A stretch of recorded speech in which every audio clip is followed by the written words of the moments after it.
Hello again.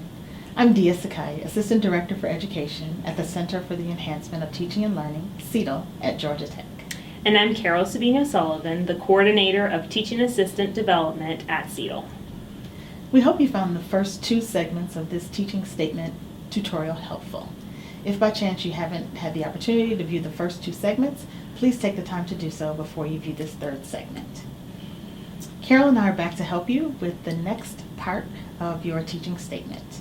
So now that you've identified appropriate learning goals and proper ways to teach those learning goals, we are here to help you to figure out how to assess both student learning and your teaching effectiveness. So Carol, can you tell us the next steps? Sure.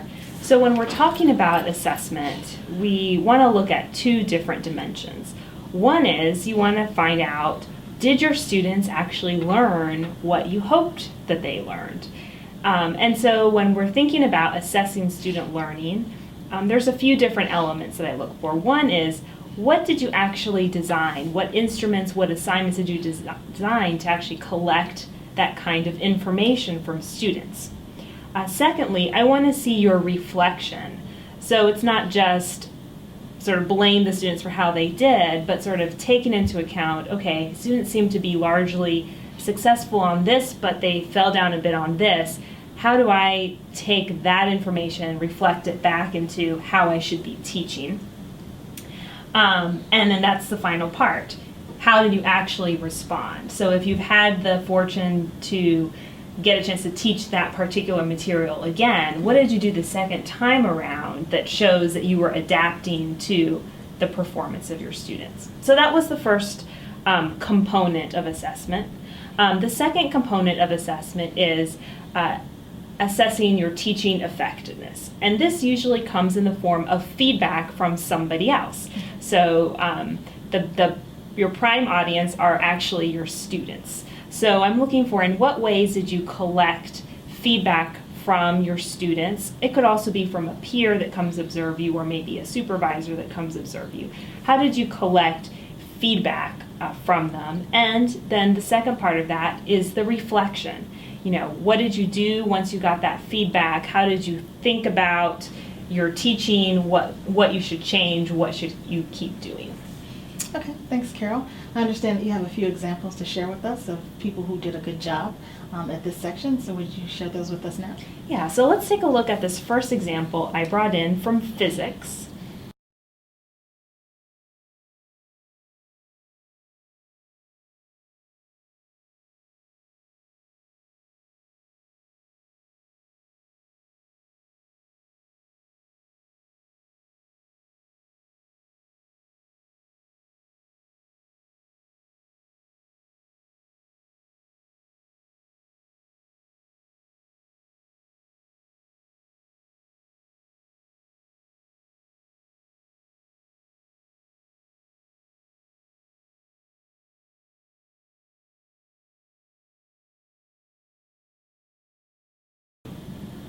So I think this example is a great one for showing us how this instructor really carefully looks at student learning and uses student performance in order to think about how they should be approaching teaching.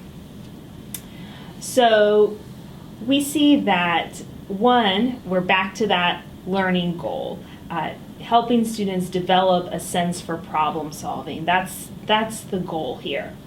And then we see that the first time around, the instructor was helping students with solving homework problems. They were not clearly identifying the system and surroundings, nor the initial and final state. So some specific things within the field of physics. And they were committing certain types of mistakes. So that is, the assignment was the homework, the feedback was this type of mistakes, and then it goes beyond that. It's a reflection, or it's a noticing, okay, there's an issue here. So this instructor got a chance to try again. Later on, another student asked me for help on how to get started with problem solving. From my experience, I knew I'd need to explain it to him in detail on how to address those common errors that they described before. Okay, so they adjusted based on that feedback, and then the instructor collects more feedback. First, I saw the moment of understanding in his eyes. So there's an informal way of collecting feedback. Most of us who've taught sort of get that vibe, but the instructor didn't stop there. They wanted to really check to make sure that that glimmer was really telling the truth. So I then gave him a practice problem, and he was able to perform every step correctly, right? So that's solid feedback. Okay, this time what I tried worked for that student. So we have a really nice arc there of trying something, it didn't work, I tried something different, and now, the students are getting it. Okay, thanks, Carol. That was a great example of assessment of student learning. So how about an example of the self-assessment of teaching? Yes. So this one is from an engineering instructor. So let's just look through that real quick.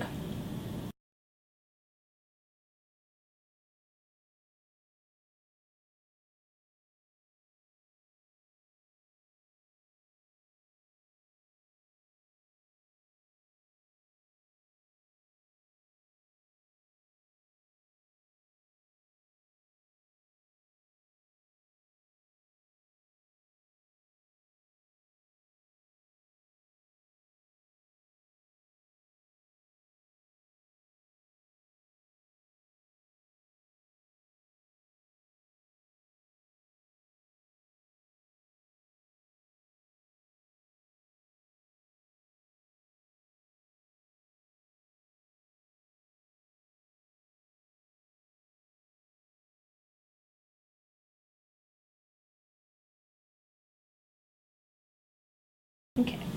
So in this one, the instructor felt that they really needed to get some feedback from their students, and they didn't have an official teaching evaluation that got administered for them. So they took it upon themselves, which is a great strategy. So they tried to ask their students what were the good and the bad parts. And from that feedback, this instructor learned that for students, understanding the fundamentals and solving problems are something totally different to them. So based on that feedback, this instructor then went on to develop a teaching method that responded to that. And just as an aside, this is a really great example of how to integrate that earlier video we talked about teaching methods with this assessment piece. They're not two separate things.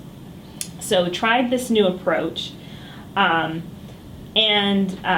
Also wrapped up in that was the students perceived different importance on the method. So if it was PowerPoint on the board, so took those two pieces of feedback and then taught accordingly. The students just.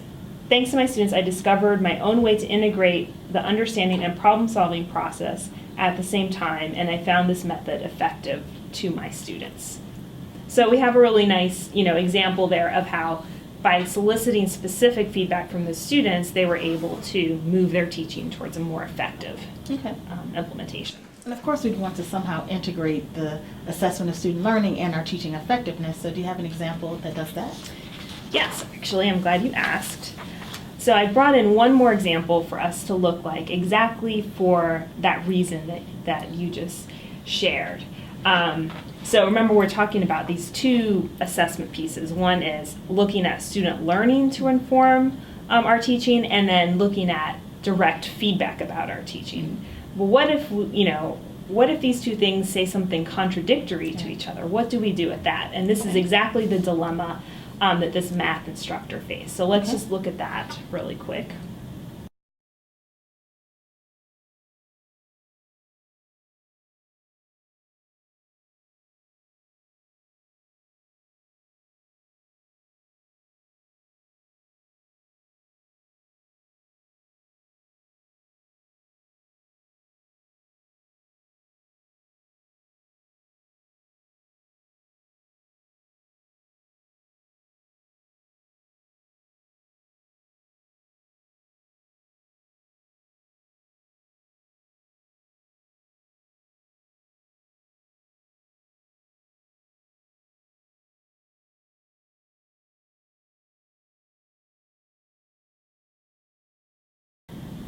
Okay, so in this time, we see that the instructor first tried an approach to teaching that involved group work, and this is what the students had to say about that.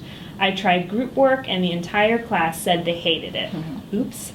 So the instructor went on, they didn't want the students to hate the class, so they reduced the amount of group work in the class and did mostly lecture. However, after 2 weeks, the students had their first test. They did not do as well as I hoped, right? And so here is the assessment of student learning, right? The assignment, the instrument was the test, and the students performed in a way. So the instructor then reflected on that and said, okay, what I did didn't work. So the instructor then switched back to my standard method, lecture, examples, and then group work. Even though the students still complained, there was a vast improvement in grades on the next test, right? So this is a really nice example of that interplay, right? Collecting feedback from the students, then doing student learning assessment, and then readjusting, right? So bringing the two in conversation. And that really gives you the most solid idea of how well your teaching is hitting home and what should your appropriate course of action be as you steer and revise. Okay, good. So clearly these two examples reflect multiple iterations and refinement of the document. However, will you be able to share some with us that are a little earlier on in the process? Sure. I brought in an example from an engineering class of an early draft. So let's just look through that really quick.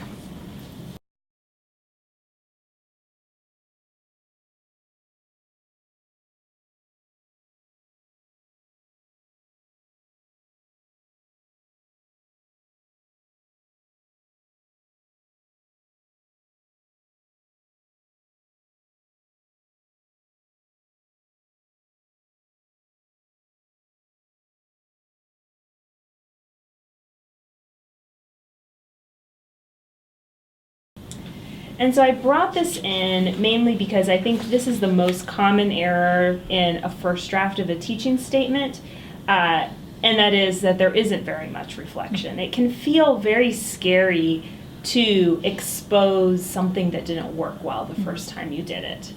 And so there's a tendency to try to be overly cheerful almost, to kind of put your best foot forward and say, everything I tried just went great, or only talk about the things that went great. But those of us who teach know that that is so rare. And there's always something to improve on. And so it really behooves you to, step back, break it open a little bit, talk about the wrinkles as well as the glow. Right, absolutely. Thank you for that. Are there final thoughts that you have on this section of the teaching statement? Yeah, so especially for graduate students who are writing their first teaching statement, they might feel like they don't have enough to talk about. They've never taught a class on their own. And a common mistake can be to speak in such general terms that it's difficult for us to really get a sense of what's going on. I would really advise use what you have. If you've done one guest lecture, really talk about that guest lecture. If you've done tutoring or office hours, talk about your experiences there. Even if it's like outreach in a museum or some other kind of community context, all of that is valuable material that you can use to get into the learning goals, the teaching methods, and the assessment that we've been covering in this video series. Okay. Thanks, Carol. You're welcome.